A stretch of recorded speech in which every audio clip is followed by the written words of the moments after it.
سبيل الدموع سبيل مريح، تنهدى يا صاحي كي تستريح. يا حرفا تراقص في اغتيالي، وأنشد زاهيا بين التلال، لدار العلم يصدح في والصلاة والسلام على رسول الله وعلى آله وأصحابه أجمعين.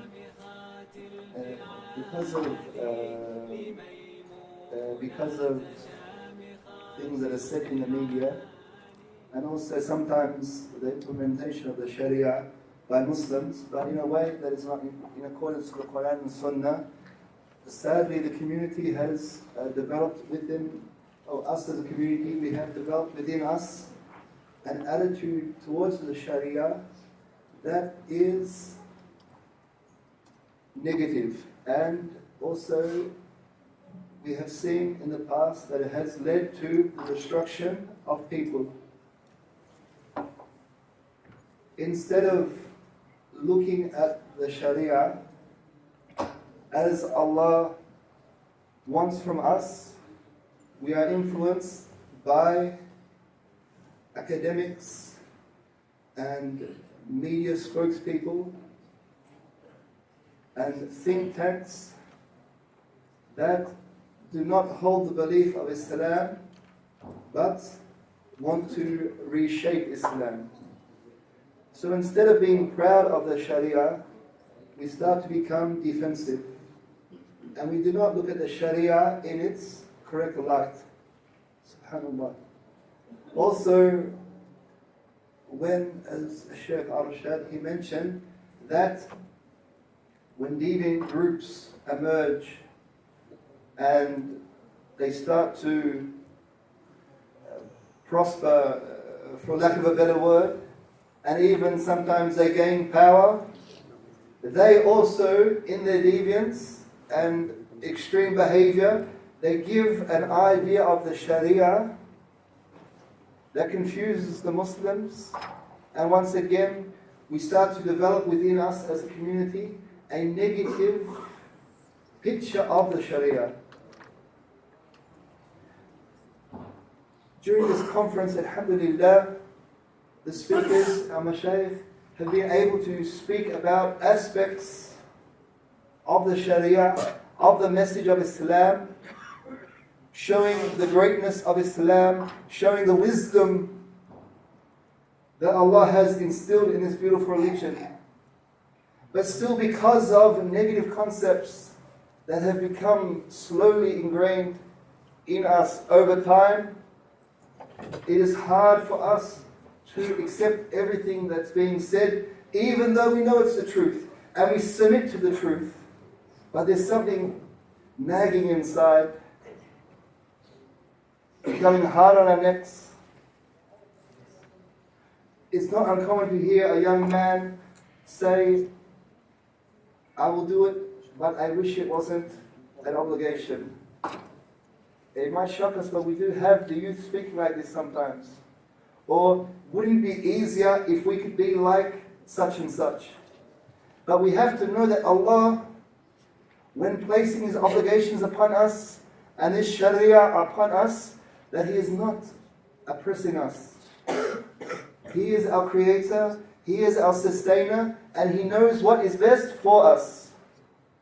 وَلَا يَظْلِمُ رَبُّكَ أَحَدًا.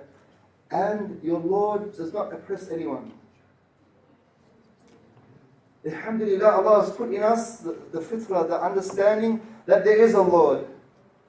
We have a God that must be worshipped. And alhamdulillah, He hasn't led us to work out our Lord ourselves. He has sent the Quran. Alhamdulillah. He has sent the Quran. And alhamdulillah, on top of that, He has sent a man like us, sallallahu alaihi wasallam, who shows us how to understand the Quran and implement the Quran. We look to the Quran to find the Sharia. And the practical example of the Sharia is who? He was not sent to us except رحمة للعالمين. The Prophet ﷺ, he wasn't sent except a mercy. So we shouldn't have the attitude that the Sharia is right but difficult, or the Sharia we know it's correct, but no, we should know that Allah is not oppressing any of us, and this religion is a mercy, not only for who? The Muslims.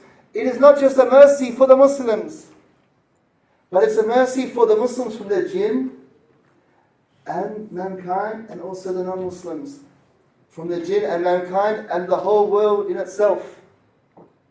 So when we hear things or organizations such as the RSPCA or Greenpeace, or people looking at the situation when it comes to trees and logging, we should know that over 1,400 years ago, that Islam came as a mercy for what? Not only the jinn and mankind, but the animals and the trees, and even, subhanallah, the water we drink and we used to bathe ourselves with, or even the sea itself, it is considered. It is not just as there, we use it as we want. No, even water on the earth, it has a status and is mentioned in the Quran, in the Sunnah, subhanallah. So brothers and sisters,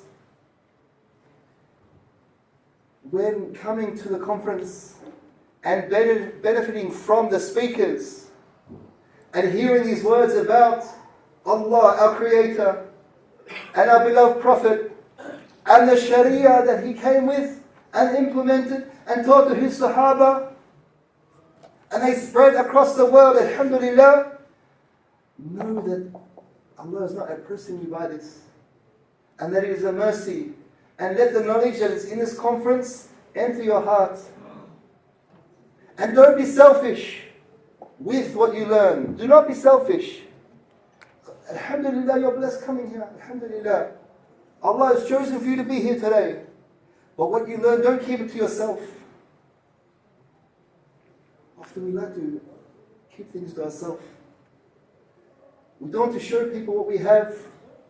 If I show him my new wallet, maybe he'll be jealous because he doesn't have that. That's very considerate of you. Or if I tell them that I bought a house or I have a new car, I don't want to tell too many people because I don't want them jealous. But this thing, Islam, we shouldn't think this way. We should share it with everyone. Share it with everyone. First, in the way we present ourselves and we behave as Muslims. Then we start to articulate it to the people. So in this hotel, when the people come, if someone walks into the wrong section, he's going to a conference or something else somewhere else in the hotel. When he walks into our area, he should know, there must be Muslims here. Because the bathroom is the cleanest. The way that people are speaking to me is the what? The most polite. And the smell is the best. We should be an example, because if we're not, it will only block. It will only block the message. And then what happens when we start blocking the message? It comes back to us. As I said from the start, the negative representation of Islam. May Allah subhanahu wa ta'ala forgive us, may Allah guide us, and may Allah make us successful in not only this life, but سبيل الدموع سبيل مريح تنهدى يا صاحي كي تستريح